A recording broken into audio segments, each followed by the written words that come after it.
Ladies and gentlemen, boys and girls, children of all ages, welcome to the Trying to Be Grown podcast. I'm your host, Damani Carter, with my esteemed co-host, Mr. Byron Keaton. I got the creative licensing to do my intro, so that's where we at today. This man thinks he's announcing the 96 Bulls to come out and play the Pistons. Did the Bulls play the Pistons in 96? Probably in the first round. I mean, they played them at some point. Yeah. No. Try it.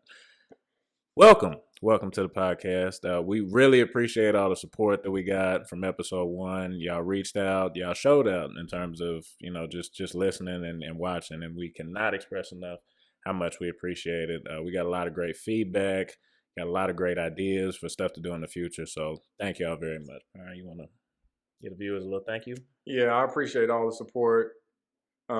It's come from everywhere, all different ages, different friends, different age groups. Well, same thing, but just a whole bunch of people I haven't talked to recently, as well as people I talk to just about every day. I really appreciate it. Damani really appreciates it. And let's just keep it going. And Will, this is for you. I went and got a haircut, and I'm not wearing a beanie today. So some of the feedback wasn't all that good. But just thought I'd throw that out there. So Byron, where are we starting today? Let's get straight into the news. Well, we still have to shout out a few people though. That is very true. That is very true. I'll start that off.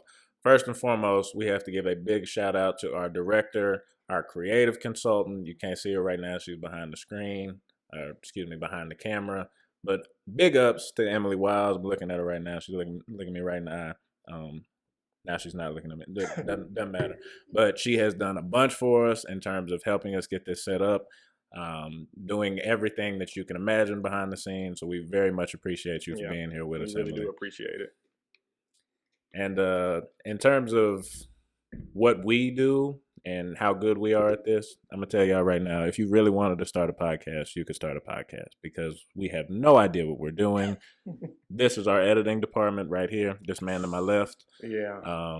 So we just try our best, and I hope y'all like the product, but this is the product that we end up with 90% of the time. But yeah, let's move into some of the news topics that happened this week. I'd rather not, Byron. Actually, I want to introduce a new segment for the viewers and the listeners. I told Byron I had a little ambush for him, and if you're watching this right now, hopefully we have a graphic.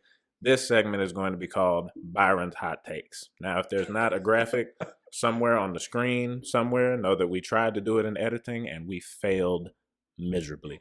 But Byron, I need you to answer for something that you said earlier this week about how you were going to raise your children. And I already have the message queued up.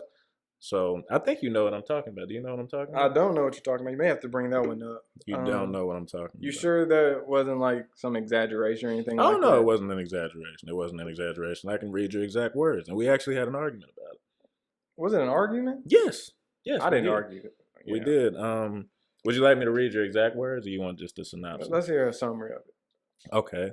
Byron does not think that children should watch colorful cartoons or be subject to any information that is not as complex as the actual world around them. He says if we put kids in front of the news, in front of content that is not like Dora, but is more like, CSI, then we'll end up with smarter kids. Well, so that's a hot take if I've ever heard one. I questioned the way that we go through things now. I asked our little group chat, why do we have kids watch cartoons and things like that? Clearly, it's not real life.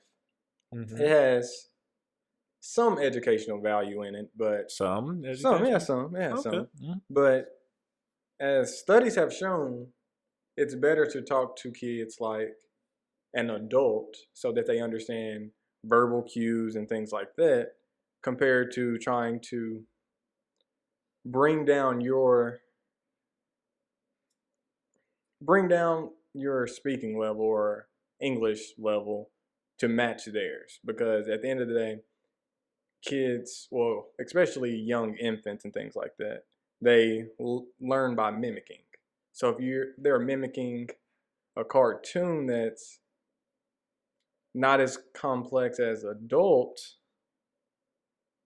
English. Content Yeah, programming. yeah. They're gonna use that as their standard until they evolve in the distant future to where we are now. So, Byron, let me ask you something. Do you think that you're the first person ever to say, this is too simple? I want my kid reading I don't know, the Oxford English Dictionary. I want to just go ahead and put that in front of them and skip Dora. You think you're the first person to ever think that? I'm not sure if that's the way we should do it right now, but I think we should change it up a little bit. I'm not sure how to change it up. Maybe we should keep It's the just that cartoons, but I think we should make them. I don't know. this, like a lot of takes that Byron has, is not well thought out Yeah, because this is there's neuroscientific research to support the fact that child's brain development at this stage, though it can mimic certain things, it's yeah, not ready to conceptually map everything that adults do, correct, just certain stuff. correct. So when you But have the visual cues of colorful things, when yeah, you have content that is broken down and is relatively simple, then that's best for what a child can process. We're not talking about speaking gibberish to them because we know that you're not supposed to do that. We know you're not supposed to goo goo gaga at children. You're supposed to talk to them like you talk to adults. But obviously, your vocabulary level is going to be a little bit lower if you're talking to a 3-year-old. okay. Well, let's wait one more second. So say that we keep the speaking and English level the same, where it's still much lower as everyone agrees it should be, but we use actual humans instead of a whole bunch of cartoons to get the point across so that they understand real life and how things in reality actually work and move compared to a cartoon that is completely fake. I just don't at this point I'm not sure why. I just don't see the benefit in cartoons because we all grow out of them to where for the most part you don't really watch much cartoon except some people may watch South Park, Family Guy, and things like that. I'm one of those people. Bob's Burgers is elite. Anyways, I'm not a big Bob's Burgers fan. That's fine, but I don't think that. I like action. I like real life stuff. Yeah, but I don't think that when you think of a child's attention span, when you think of the visual cues that are going to bring children's eyes to the screen and keep them there, then you're thinking about a different set of criteria than you would use for content that applies to adults.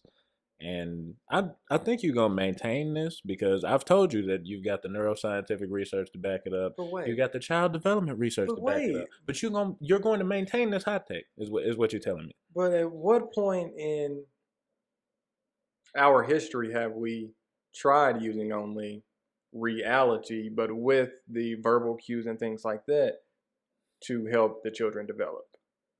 There was a time before cartoons, Byron. They were still using cartoons back then. They just did it with actual drawings where you just put a whole bunch of photographs together. Remember that? No, I don't. I don't remember Have that you because I have wasn't you alive for it. have you ever Cartoon- had sticky notes to where you would draw one circle up higher and then you just on the next page you would do it a little bit lower, a little bit lower, a little bit lower, then make it squish down some and You then know what? have it come back up and then I you missed just the page. I missed the page in my history book where they were. What are you saying? Like in the 1850s, that they were just putting sticky notes in front of the baby's crib and just flipping through them and making sure that they got a little bit of that content. that's a form of how they That's how they did create it, cartoons, with sticky notes. but not with sticky notes, but something that you can flip through really fast. I've done it with sticky notes before, especially like in 3rd or 4th grade with a ball, and you can make a ball bounce. Well, thank you for letting me know. But this is something that you have seen that they were doing as just and you're hold on. Let me put it to you this way.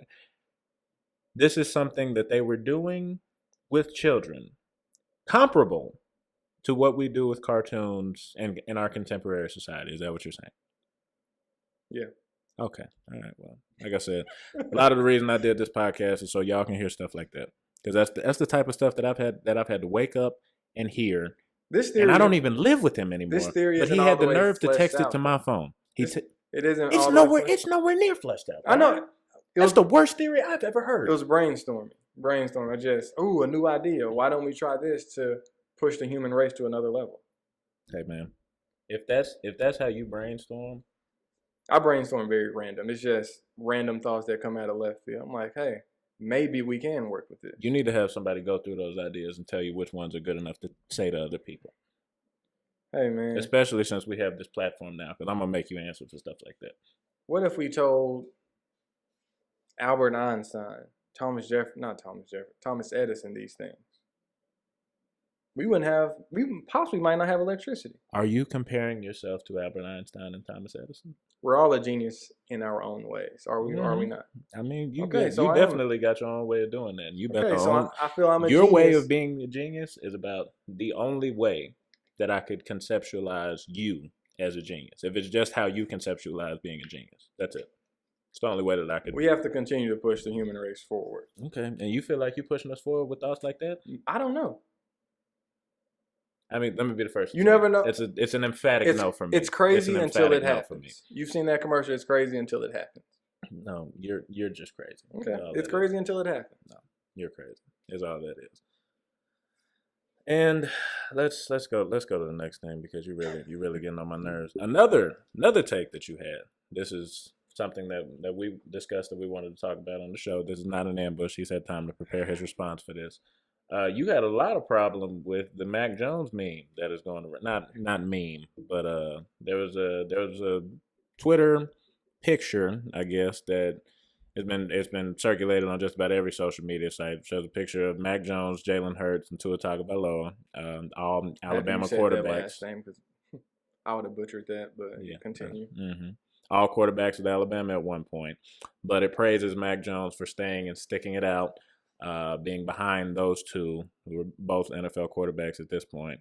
And Mac Jones ended up with a national championship, though he didn't play early in his career. It kind of makes a comment about the culture in college football now, where there's kind of a propensity to get out when people don't play within their first couple of years.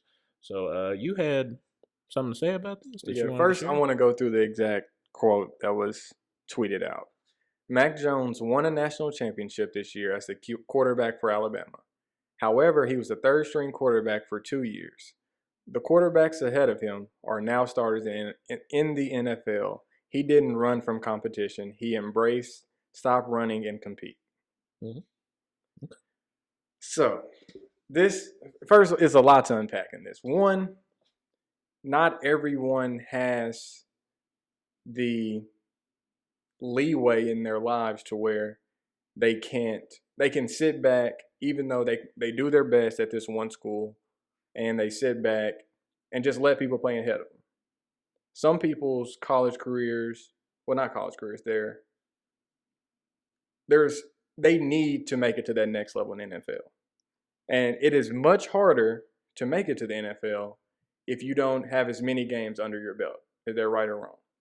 Yes, but I also have to kind of put to the caveat. I think it'd probably be harder for a player to make it. Obviously, if you can play ball, they're gonna find you anywhere. But I think it'd be harder for a player to make it out of the MAC, regardless of what the statistics look like, than it would be for a player to make it out of the SEC. Just speaking generally. Obviously, we know that MAC players go to the league just like SEC guys, but I think the process would be a little bit more difficult in terms of convincing the scouts that you're a pro type guy. Yeah. So, but it's still, if you have less game tape, it's harder for them to see whether you're able to make it to that next level. Right. And so all I'm saying is if Mac Jones went out there, I'm not wishing this upon him, but he went out there and he played 3 to 4 games, and let's exclude this being a COVID year to where you automatically get eligibility again. Mm-hmm. Let's just say you don't get another added year of eligibility. He played too many games to be able to get a medical red shirt, and he goes out there and gets injured. Mm-hmm. He only plays 4 to 5 games, and that's basically the end of his career. He only gets 1 year to actually play football as the starting quarterback. Mm-hmm. And so we wouldn't be praising him for sticking behind that the whole entire time and then not even have an opportunity to play the sport that he loved and wants to play. And even though he competed and stuck through it, it's not always in the best interest just to go into competition and you've lost the competition. There's not another competition for you to win at this point.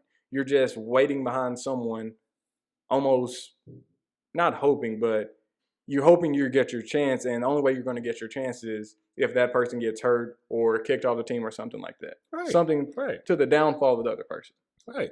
But to me, this doesn't say that this is the only way. Correct. Because you have Kyler Murray, you have Baker Mayfield, Jalen Hurts, the guy he's in the picture with, and Justin Fields. The list goes on and on. And I mean, is there an inherent criticism of making that transfer in this? Kind of when you read it, but I think that if we're about player empowerment, then we have to praise the Mac Joneses just like we praise the Jalen Hurts and everybody else. Because at the end of the day, if you make the decision that not only is best for you, but just the one that you want to make, then I think that in itself is player empowerment. So I think we have to praise the Mac Joneses. We have to praise the Baker Mayfields, just the people that make that decision to transition, just like we praise the people that make the decision to stay. Yeah. I just think it has to be their decision, and regardless of where they're at, they're going to get the criticism from the other side. Yeah, and so I would completely understand that if this tweet stopped at now the quarterbacks ahead of him are starters in the NFL. Mm-hmm. But the second half of it says he didn't run from competition. He embraced it. And it seems as if this is implying that the players who transfer out are running from competition and not actually embracing it. At least that's what I'm taking from it, because at the end of the tweet, it also says stop running and compete.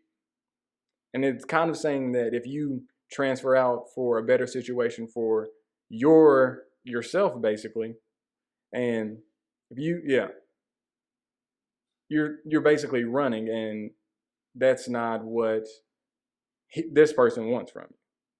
And I agree, and that's what I'm saying in terms of the sentiment of the tweet. I'm not a proponent of staying compete no matter what, because I know that like you explained, circumstances don't allow everybody to do that.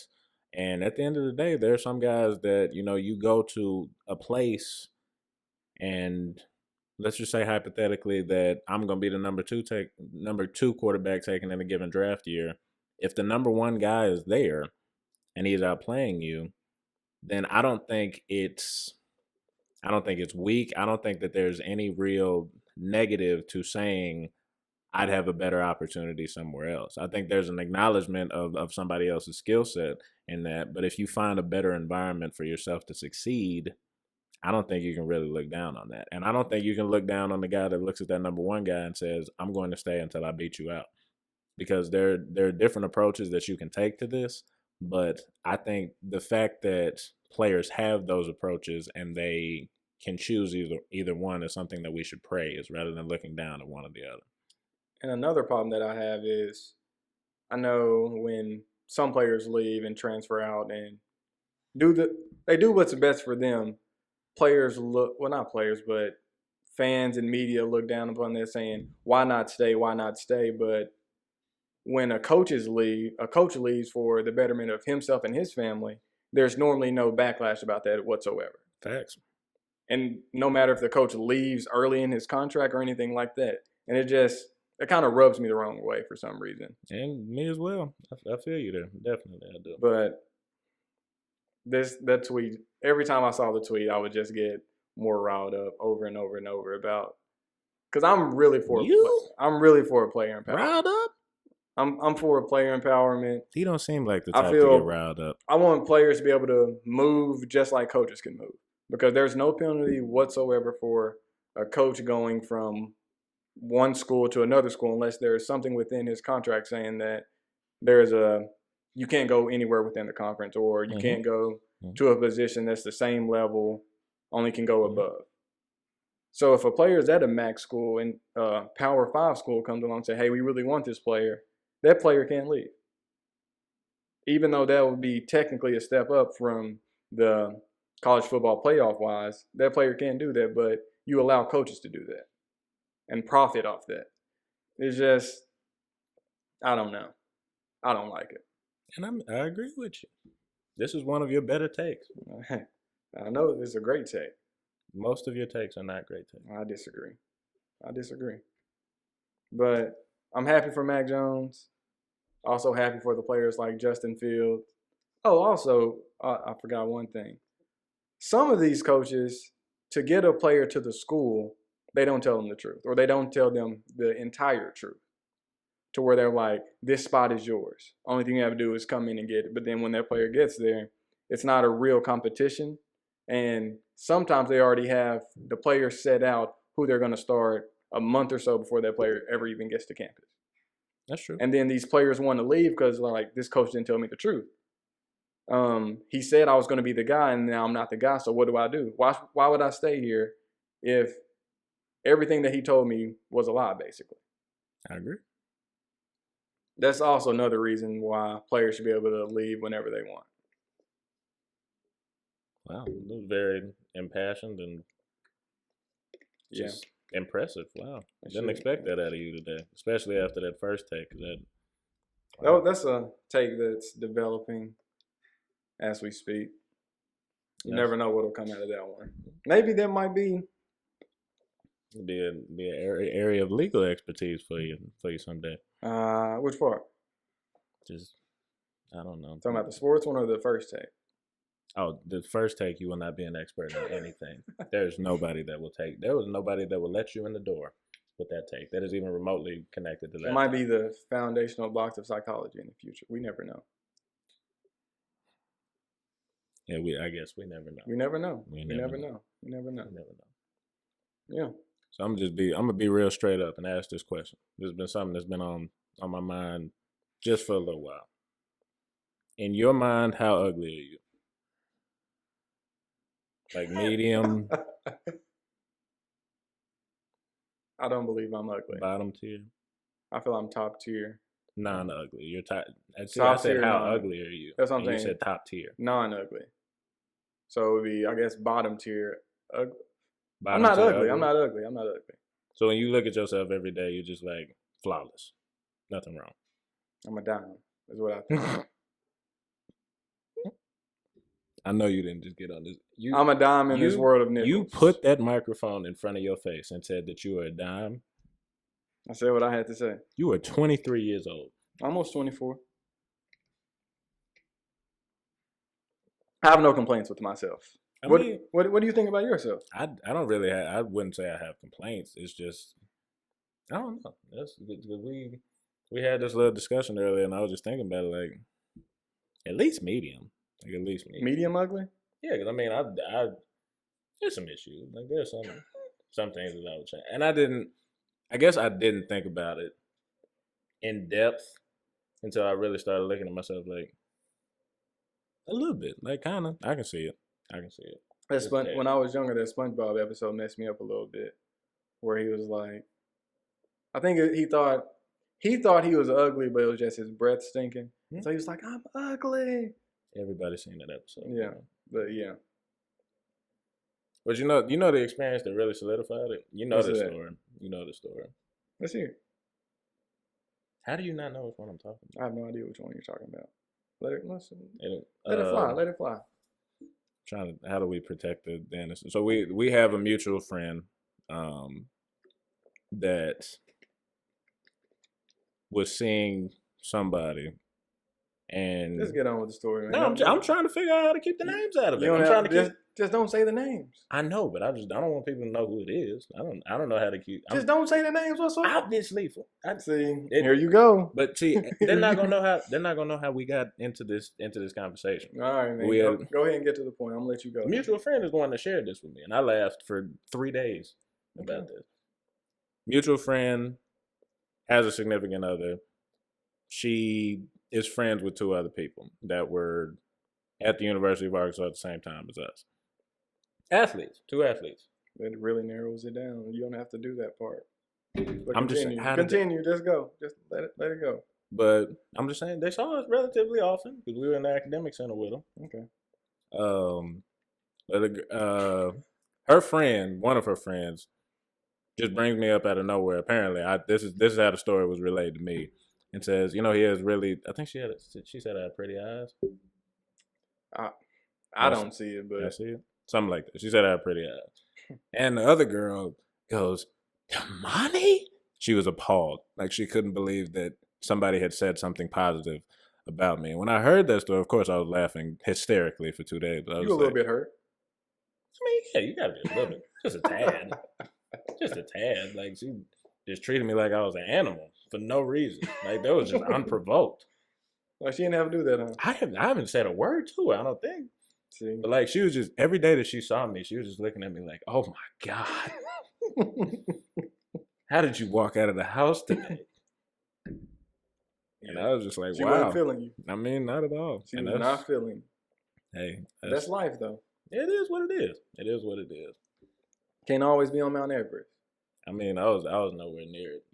I can't get over the fact that she saw me every day. Like, yep, this is the ugliest person I've ever seen. See, the wild thing about this, somebody complimented you, and you don't even care about the compliment. I mean, I do care about No. that. I appreciate it. I appreciate the No. compliment. You but know, you're emphasizing the little insult, baby. It wasn't even an insult. It was that's a bad insult, Byron. Like that is a bad. If somebody gives you a compliment and the person near them can't even comprehend the It fact, sounded like that she wouldn't even look like she. You look so bad to her that she couldn't look at you. that's what I'm saying. And that's like I was just like, wow, I got some evaluating to do, but well, I'm here. So, what's your analysis?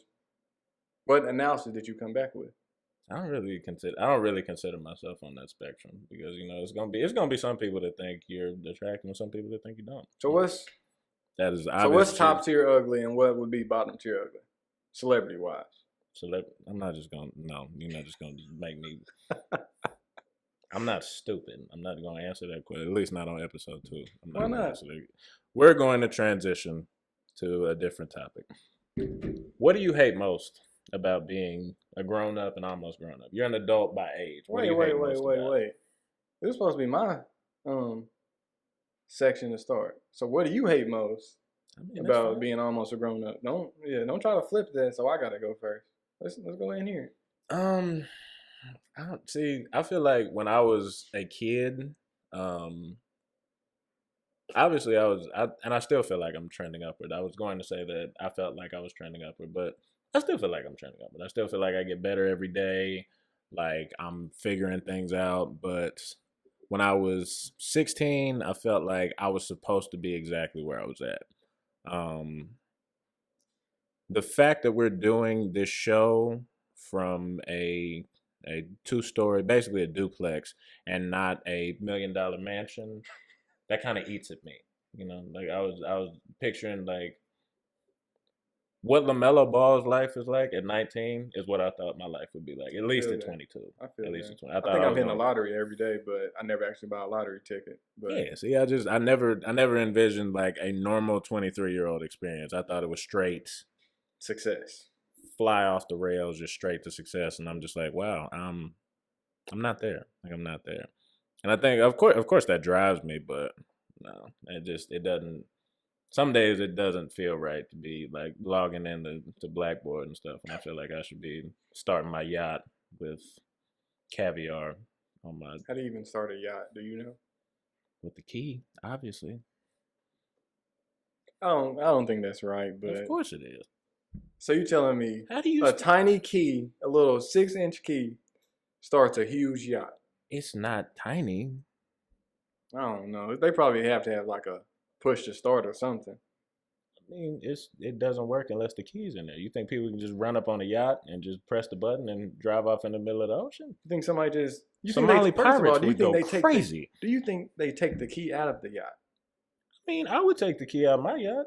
I don't know about that. I thought I was gonna have a key ring with a Mercedes, an Audi, probably a little Lambo, and my yacht key. And I just put it in. Not a Bugatti.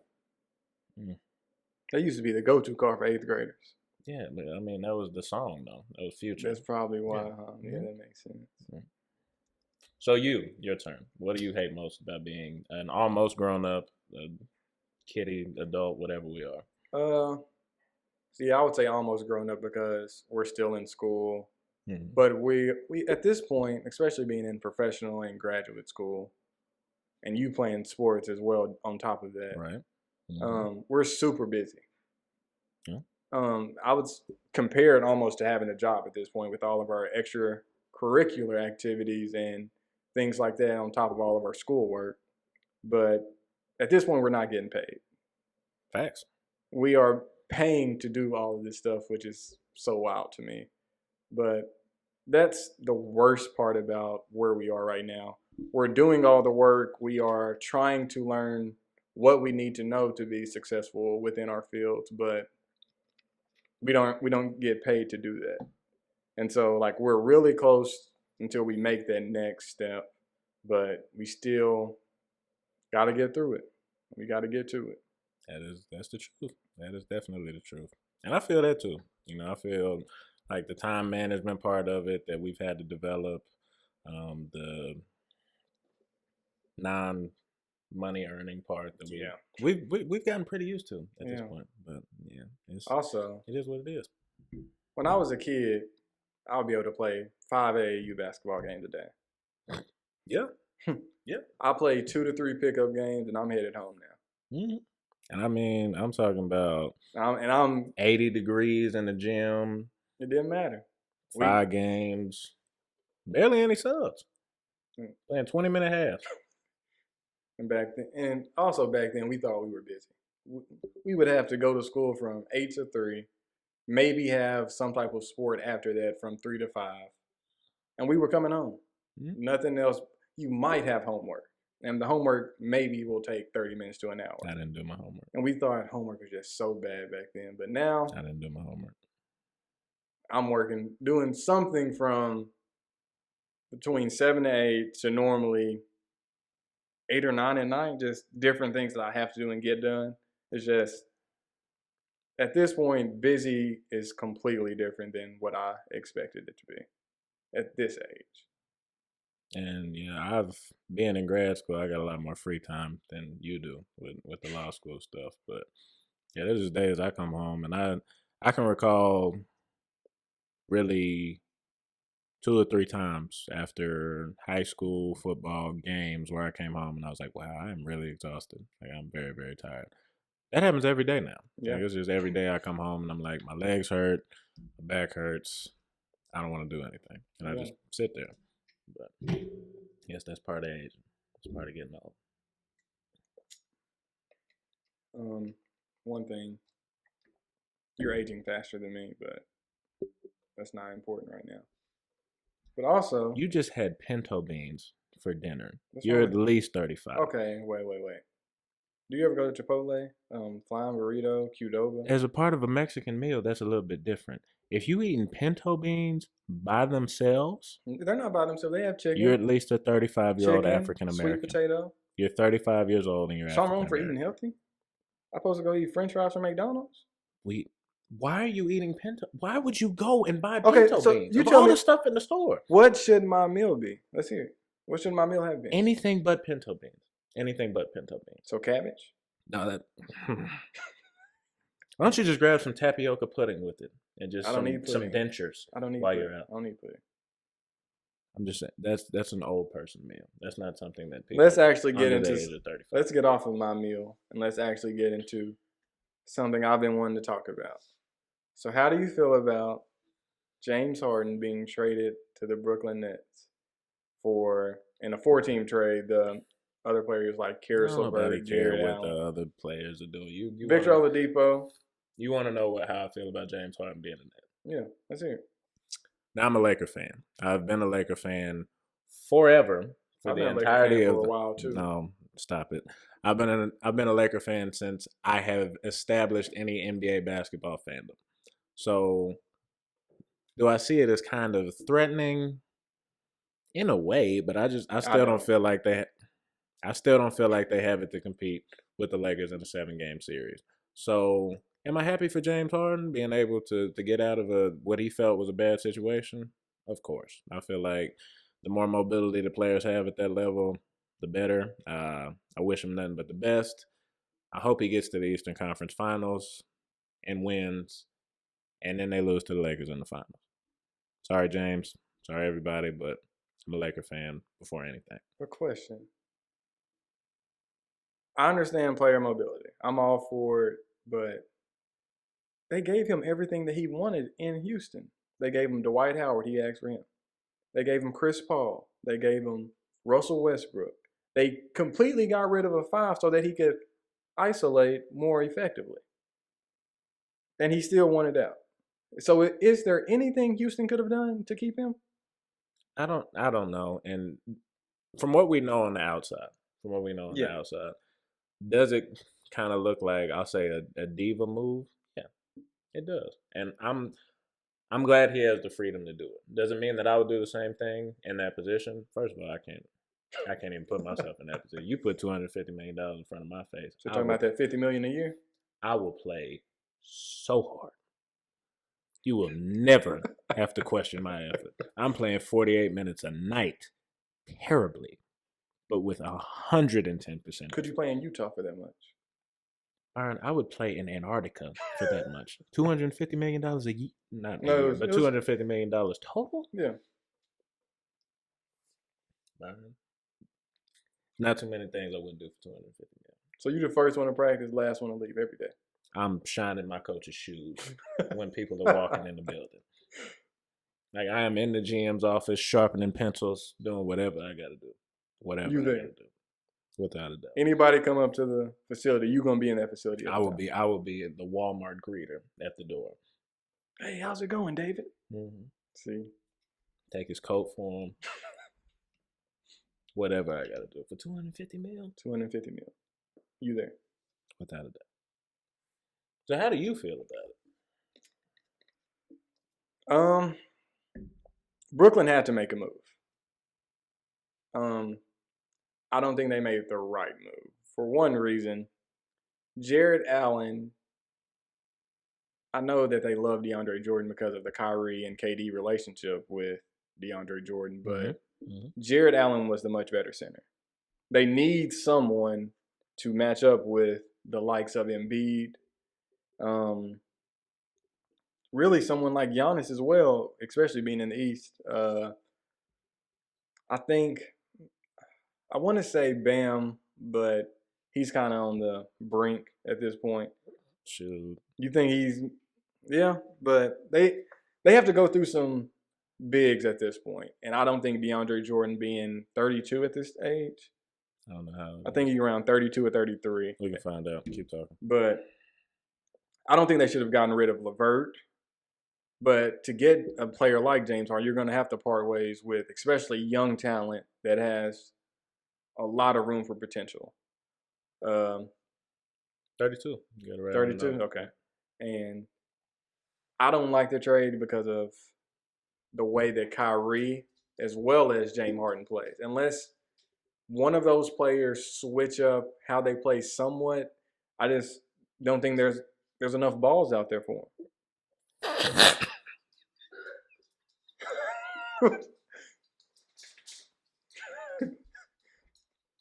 So they both are heavy isolation players. Are we gonna have to stop it, bro? Keep going. But yeah, Kyrie loves to dribble. James loves to dribble. KD moved away from Golden State, so come on, bro. I'm good. Keep going. So that he could dribble more.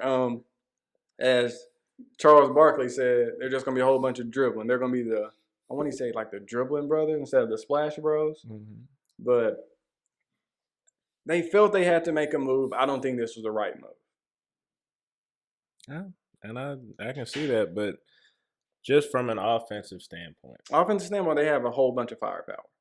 One, they can have a superstar off for a night and they will be fine. But their defense was already struggling with an elite defender like Jared Allen. You lose Jared Allen and bring in Harden, who people have questioned his defensive effort. I just don't know if it works. And I don't either. But the thing that kind of gives me pause.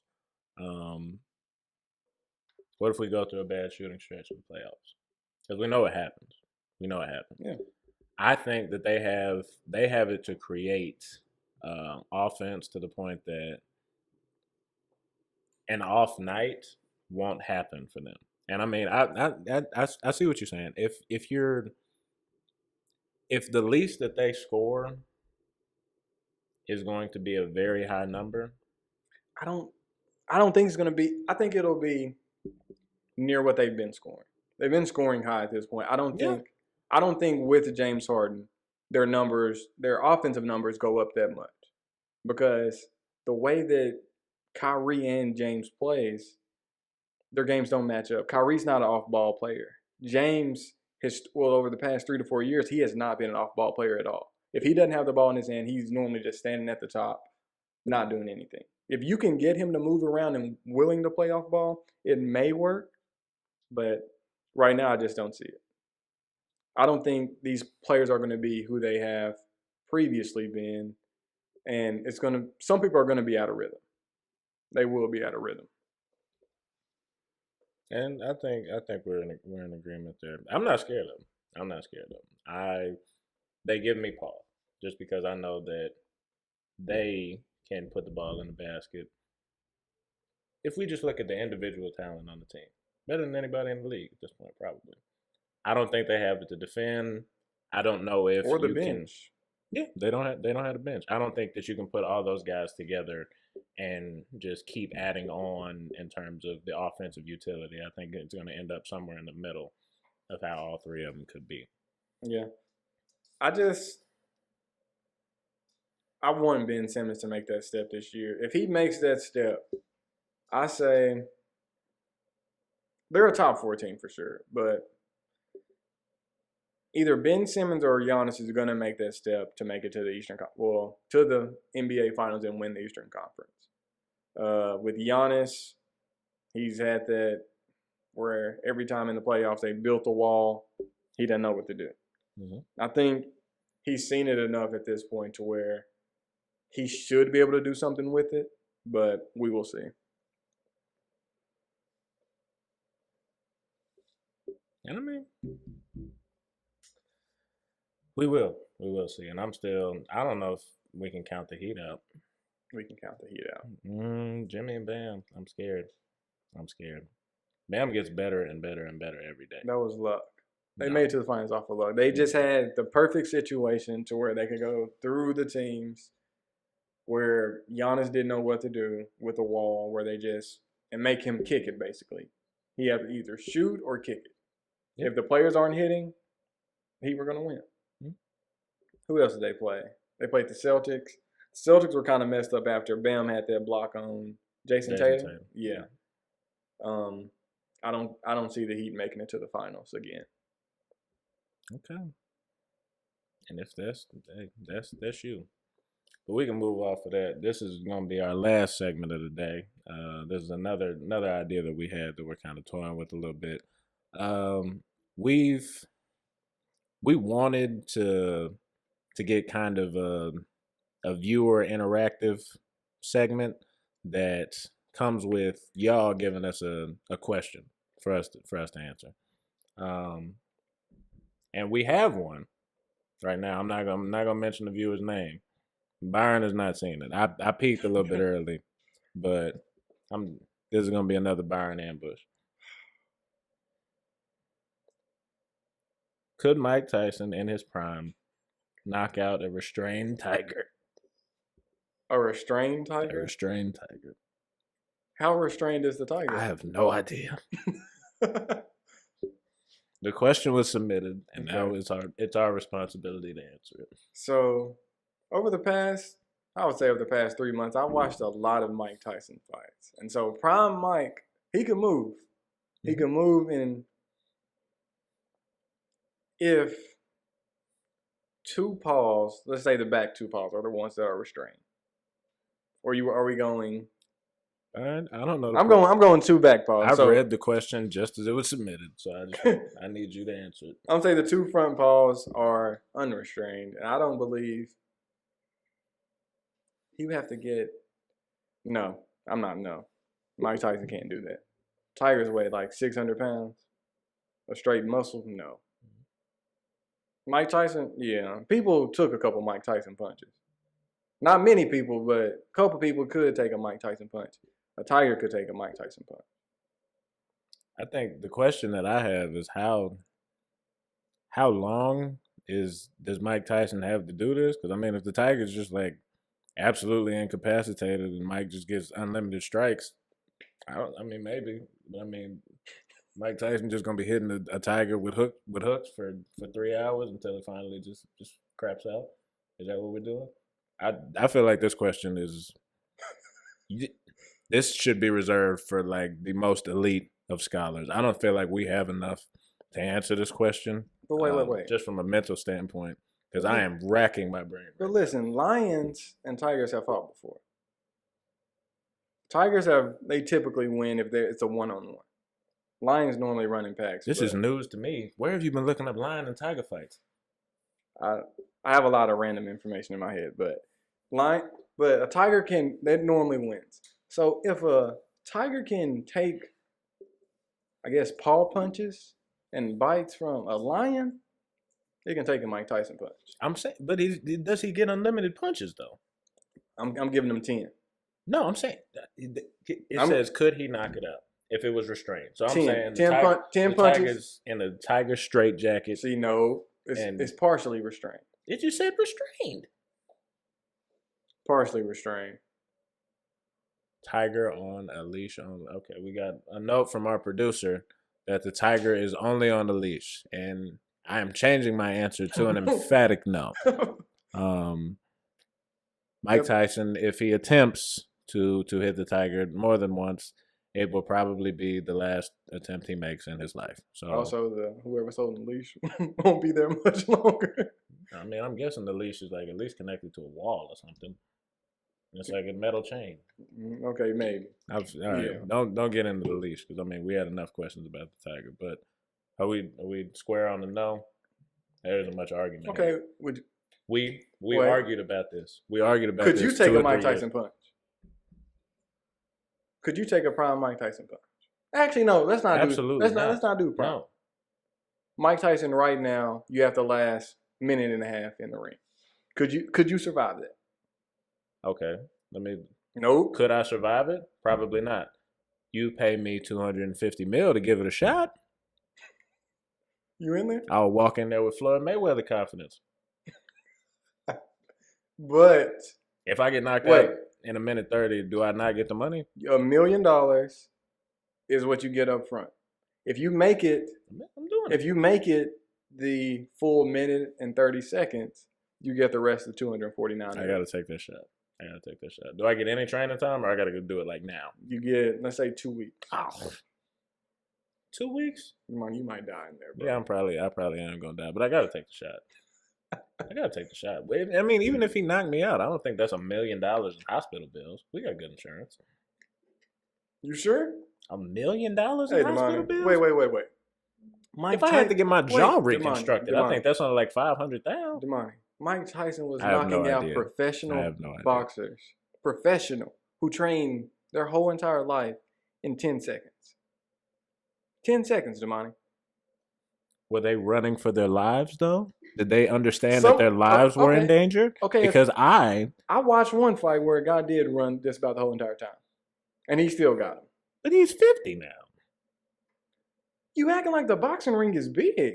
I don't act like it's big. I'm acting like this. This is what I'm acting like. I'm acting like for $250 million, I'm giving it a shot. And if I get $1 million up front, that's gonna cover $25,000.